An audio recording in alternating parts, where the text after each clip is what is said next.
it took the Biden administration far too long, weeks, to condemn socialism and communism. And I think that what it boils down to is that Democrats welcome socialists and socialist policies to their party, and they have a hard time standing up for freedom and opportunity. What should have happened from the onset, what you saw from Republican leaders from the onset, was support for those that were fighting for freedom in Cuba. The Trump administration in general, they wanted North America to be united. The Biden administration has their constant peddling of defunding the police, not backing the blue, not supporting law and order. We're seeing a lot of the Border Patrol agents and law enforcement officers have absolutely no say anymore because they've taken their voice away, because they've taken funding away, and there's no way for them to protect their own communities when the administration isn't even taking care of them. Because at the end of the day, Republicans have stepped up for them, whereas Democrats have not.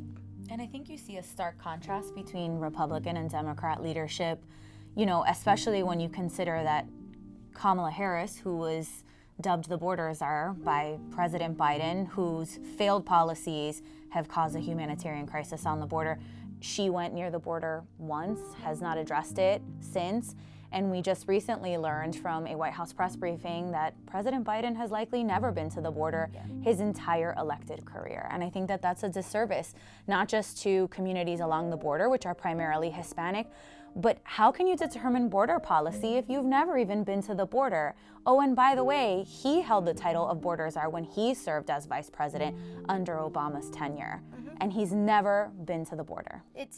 That in and of itself is incredulous. We're also seeing DHS Secretary Mayorkas, who goes down to the border and is unwilling to call it a crisis, and then we later hear in leaked audio that he had called it unsustainable, yet no action was ever taken with the border. So we're seeing a snowball effect down there, and no action by the Biden administration except to throw Border Patrol agents under the bus. There's illicit drugs flooding into the country at record rates. Thousands of pounds of fentanyl are being seized, and human traffickers are coming in and dropping children off the border. Defund the police is not working with the border because all of this is flooding in not only to border communities but to the rest of the United States. And it's not working with Hispanic immigrants. One of the things that we appreciate the most when we come to the United States is to be able to live in safe neighborhoods. We don't have that in, I would say, that most Latin American countries. We have gangs, we have drug traffickers, we have lots of crime from different sources. And when we come to the United States, we find safe neighborhoods.